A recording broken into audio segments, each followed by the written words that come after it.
Hello Maval, बातम्यांचा आवाज, मावळचा विश्वास. मावळ तालुक्यात पार पडलेल्या ग्राहक पंचायत महाराष्ट्र राज्य अधिवेशनात माजी मंत्री सुधीर मुनगंटीवार यांनी बदलत्या काळातील ग्राहक संरक्षणासमोरील नव्या आव्हानांवर भाष्य करत ग्राहकांना जलद, पारदर्शक आणि प्रभावी न्याय मिळवण्याची गरज अधोरेखित केली.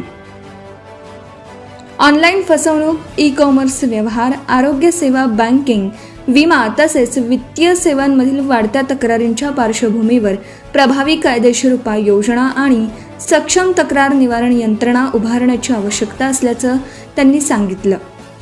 ग्राहक संरक्षणासाठी देशात विविध कायदे अस्तित्वात असले तरी ग्राहकांना वेळेत न्याय मिळणं हेच आजचं सर्वात मोठं आव्हान असल्याचं मुनगंटीवार यांनी नमूद केलं. न्यायालयांमध्ये मोठ्या प्रमाणावर खटले प्रलंबित असून त्यामुळे व्यवस्थेवर वाढता ताण निर्माण होत आहे. हा ताण कमी करण्यासाठी कायद्यांची प्रभावी अंमलबजावणी करण्यासोबतच ग्राहकांच्या तक्रारींचे जलद गतीने निराकरण करणारी यंत्रणा अधिक सक्षम करण्याची गरज त्यांनी व्यक्त केली. छत्रपती शिवाजी महाराजांच्या राज्यकारभारात न्यायाला सर्वोच्च स्थान होतं. आजही त्याच न्याय व्यवस्थेचा आदर्श डोळ्यासमोर ठेवून ग्राहकांना जलद, पारदर्शक आणि प्रभावी न्याय मिळाला पाहिजे असे मत सुधीर मुनगंटीवार यांनी व्यक्त केलं. ग्राहक पंचायत ही केवळ ग्राहकांच्या तक्रारी मांडणारी संस्था नसून ग्राहक हक्क आणि न्यायासाठी लढणारी सामाजिक चळवळ असल्याचंही त्यांनी आपल्या भाषणातून स्पष्ट केलं. बदलत्या तंत्रज्ञानाच्या काळात ग्राहकांची फसवणूक रोखण्यासाठी जनजागृती, कायदेशीर संरक्षण आणि सक्षम तक्रार निवारण व्यवस्था यांचं समन्वय आवश्यक असल्याचं त्यांनी अधोरेखित केलं. हॅलो मावळसाठी सचिन शिंदे, तळेगाव, दाभाडे. खूप वेळापासून आता फसवणुकीचे अनेक प्रकार वाढले हे खरे.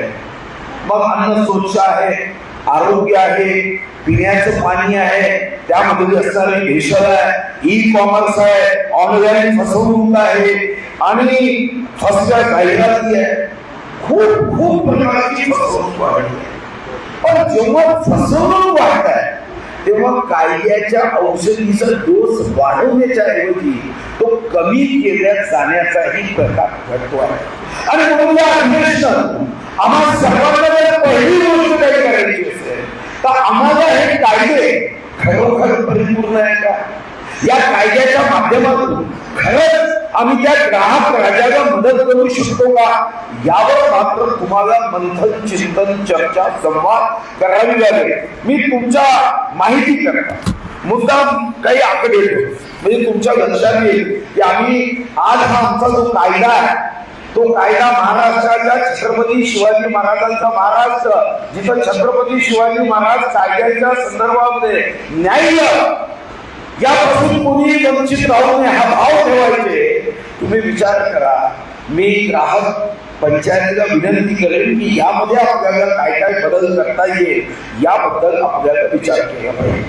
मी सहज एकदा हायकोर्टामध्ये माहिती अधिकारामध्ये कायदे घेतली, माहिती घेतली आणि माहितीमध्ये मला आश्चर्य वाटलं की आपल्या राज्यामध्ये ज्याला आपण एकीकडे म्हणतो की न्यायदानामध्ये जर उशीर झाला तर त्याला आपण न्याय नाकारणं असं म्हणतो. मग आज आमच्याकडे रिक्त पदं दिली आहे. साऱ्या न्यायपालिकेमध्ये 5404 पदं आहेत आणि त्यापैकी आता जी रिक्त पदे आहे ती संख्या इतकी मोठी आहे, 2500 पेक्षा जास्त रिक्त पदे आहेत.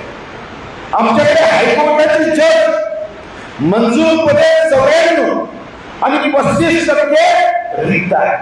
मग याचा परिणाम काय झाला माहिती आहे?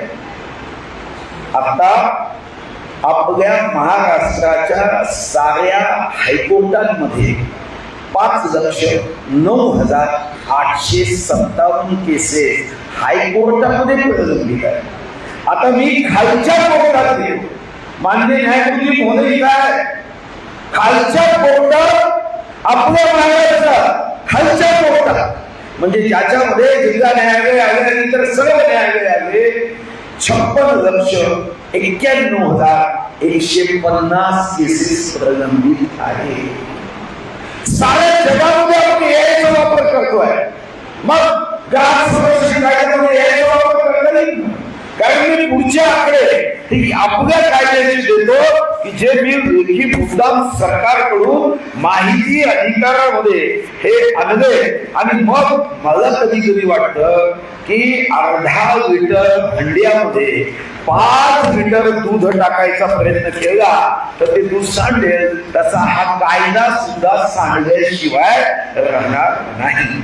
आता साधारणतः आपण जर राज्य व जिल्हा ग्राहक तक्रार निवारण आयोग त्याच्या रिक्त पदाबद्दलची माहिती घेतली गेली तर आता मंजूर पद आत्ताच हॅलो मावळ YouTube चॅनलला सबस्क्राईब करा आणि आमच्या फेसबुक पेजला फॉलो करायला विसरू नका.